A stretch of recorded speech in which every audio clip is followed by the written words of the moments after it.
What happened to Charles Barkley? Why has he changed?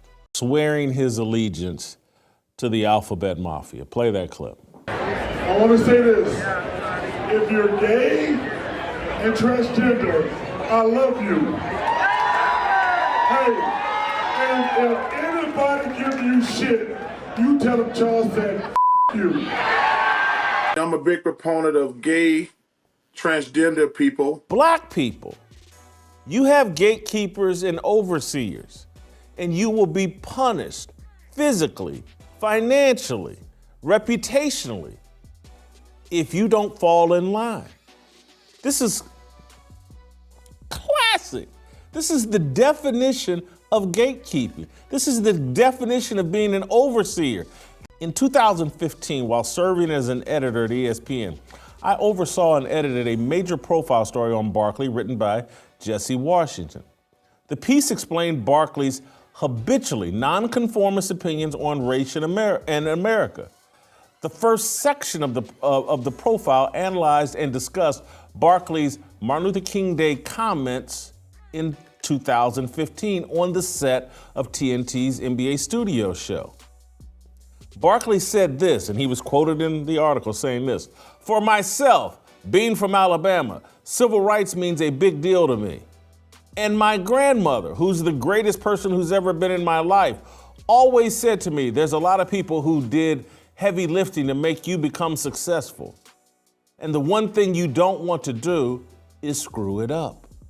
One problem we have in the black community, there's a lot of self-inflicted wounds. You can't do that. That was Charles Barkley in 2015. Stereotypical Charles Barkley. He said things like that all the time.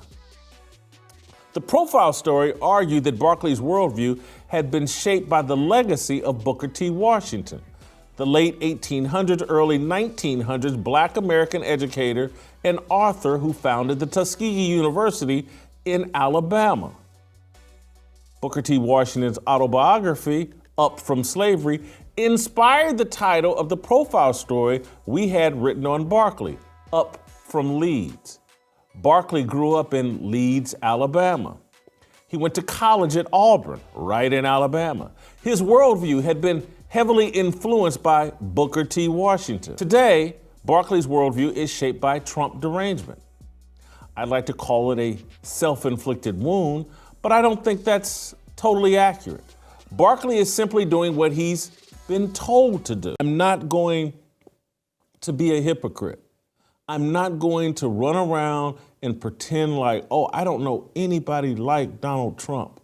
Oh my God, he's so abrasive. He's so profane. He's so sexist. I just can't do it, because I know plenty of people just like Donald Trump. First, you've heard me say it. I'm just going to repeat it.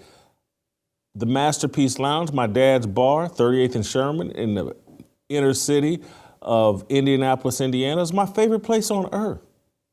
And virtually every man in there, black, working class, and just like Donald Trump, they said things that were politically incorrect. They had certain views and thoughts on women and their role in society. And they, again, obviously, clearly didn't have Trump's money, but they certainly like to walk around with a wad of cash and pretend like they were baby Donald Trumps right there in Indianapolis. As I've shared with you all, my Uncle John, other than my father, my Uncle John's probably my favorite black man of all time. Just like Donald Trump, just like him. The jokes, just the political incorrectness. And so to see Barkley, and this is why I've always related to Barkley, I've liked Barkley. Again, and when you do the kind of profile story that Jesse Washington did and that I edited and oversaw, and you get to learn who Charles Barkley is from going to his hometown and talking to people that have known him forever, and then starting to understand the mindset and the worldview of people in Alabama, in Charles's generation. This guy was a Booker T. Washington. Booker T. Washington was no leftist. Booker T. Washington was someone that called BS on the race hustlers going back to the 18 and 1900s.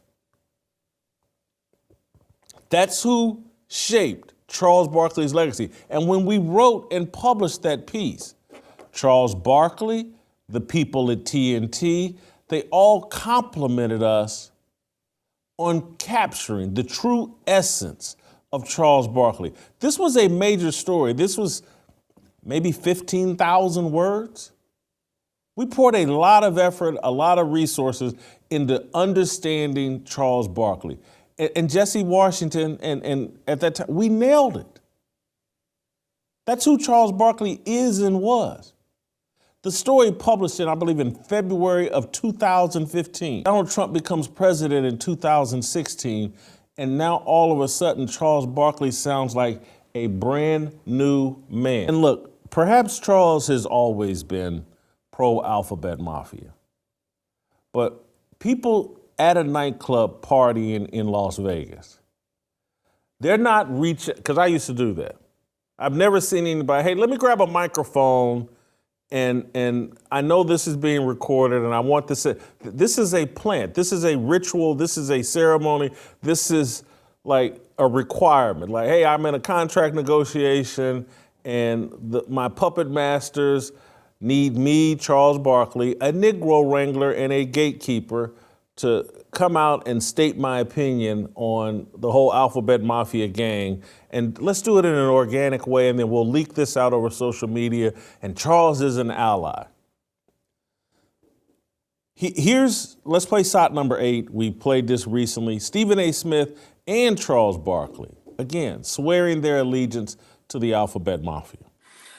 There's a lot of hate and discrimination going on against gay and transgender people. Because I want to make sure I stand up for those people. Because, there are very few people who are going to have enough power to stand up for those type of people. I am a fiscal conservative and a social liberal, which makes me an independent. I'm all for liberalism. On the social side, I'm about gay rights, transgender rights, et cetera, et cetera. Let's play where Charles Barkley started back in 1993. Let's play side 11. I am not a role model. I'm not paid to be a role model. I am paid to wreak havoc on the basketball court. Parents should be role models.